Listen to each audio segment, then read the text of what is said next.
Welcome back, YouTube. In this episode, we're here with a Mazda 3 2012 with the Sky Active engine, and we're doing serpentine belt and the AC stretch belt. So let's go down step by step.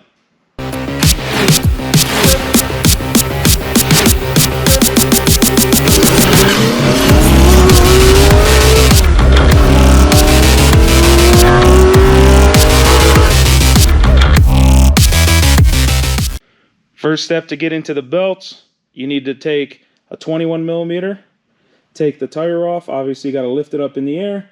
You're only going to have to take it off on the front passenger side. In the passenger wheel well, you have a Phillips plastic clip. Then you have 10 millimeter, 10 millimeter, and then two underneath, 10 millimeter, 10 millimeter. Take those out, then this whole deal here will come off, and you'll be able to get to the pulleys to better get the belt on and off. Here's the part number for the tensioner. Can't really see the brand name anymore, but you can cross-reference this part number. X0032LM9TP. And then down here it says TUC-BT39390. So that might be it. Then we got Goodyear belts, 10, 60, 380. And then this is the stretch belt for the AC, S030309. I'm going to show you this outside the car because inside the car it's very hard to see. So you're going to grab a 17 millimeter. That's going to go on this guy here. And then you're going to either righty-tighty or lefty-loosey, whichever way you need to, in order to get the belt tension off, to slip the belt off. So when you're doing this, you're going to put the ratchet on, and you're going to set it to lefty-loosey on the ratchet, and then you're going to pull up as hard as you can, and then have a second person grab the belt off the crank at the bottom. So you got the water pump belt now right here, and the easiest way is just going to cut it off. So you're probably going to need, if you don't have it, a stretch belt toolkit. It has two little deals. One's installation, one's removal.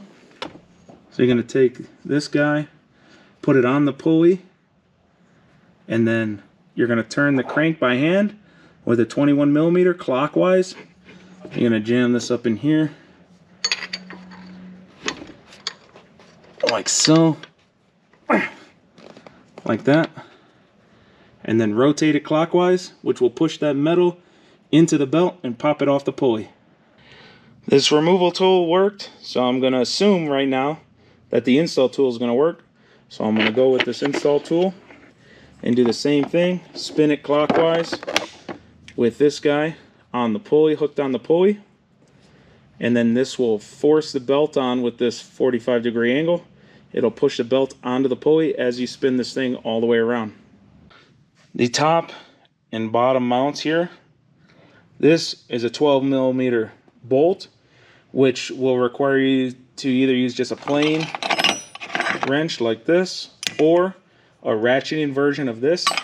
There's not enough room to get this inside. And then this is a 12 millimeter nut, which you do have enough room to use a ratchet, so use a ratchet up here.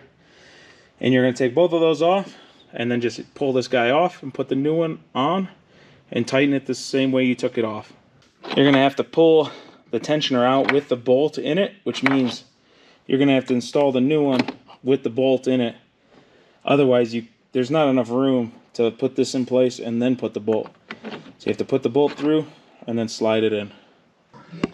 So the easiest way to get this belt on is to start it from the alternator AC under the tensioner. Start it on the top side of the crank pulley.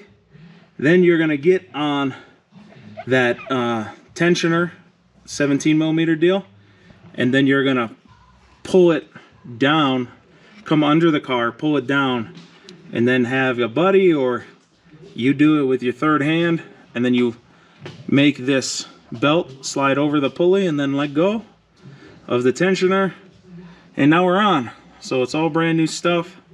Looks good. The other stuff was all cracked up. Now, last step, put the tires back on, torque the lug nuts to 100 foot-pounds. Thanks everyone for checking out another Fat Guy Builds. Hopefully this helped you save some money. And hopefully you watch my next videos, hit like, share, subscribe, and all that stuff. Till next time, wrench on.